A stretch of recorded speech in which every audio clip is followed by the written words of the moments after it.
Hello students, good morning. Today we are going to learn the next topic of second chapter, various methods of communication, right?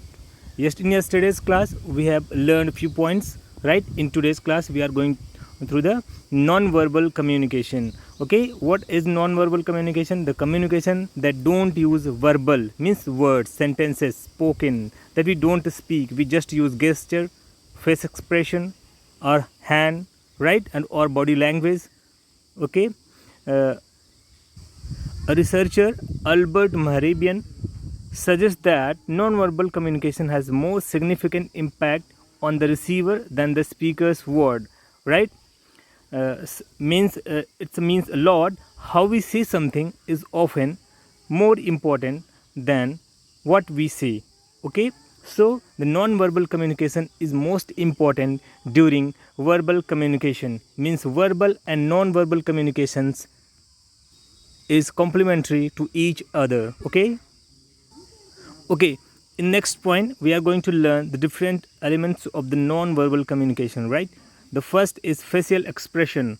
During say something, suppose I'm explaining my ideas by using my face expression, means the face expression is very important during explanation or saying our ideas or expressing the message, right? Suppose I'm speaking something by using verbal communication, my face expression is very angry or very sad, means it is going to give a bad impression on the receiver. Okay, so the facial expression is very important in non-verbal communication, right?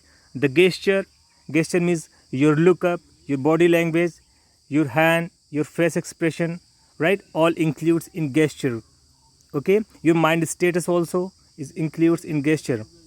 Okay, and the next element is voice. In non-verbal communication, voice is very important. Tone of voice, pitch of voice, volume, modulation, and rhythm, all these includes in voice. You can improve your voice during communication. During verbal communication, means non-verbal communications is comprised of facial expression, gesture, voice, body language, eye gaze, physical contact, and dress appearance. Okay, body language includes how we stand, how we sit in front of the interviewer, in front of anybody, right? And how we are using our facial expression. Okay, how we are using our eye contact or hand movement or posture, right? The eye gaze means, suppose we are speaking, we are expressing our ideas in front of the somebody, then our eye contact should be in proper manner, right? Physical contact means just during the communication, don't touch the people that are receiving your ideas, your message, right? Don't touch that person, right? And dress up appearance is a very important elements of this non-verbal communication. Your dress up sense would be very clear. In the next part, the point is advantage of non-verbal communication. Non-verbal communication is complement of verbal communication. Okay, and also a physical gesture greatly helps handicapped people, especially deaf people. Deaf people, what they do, they just use hand gesture, their facial expression, their eye contact to communicate people, right?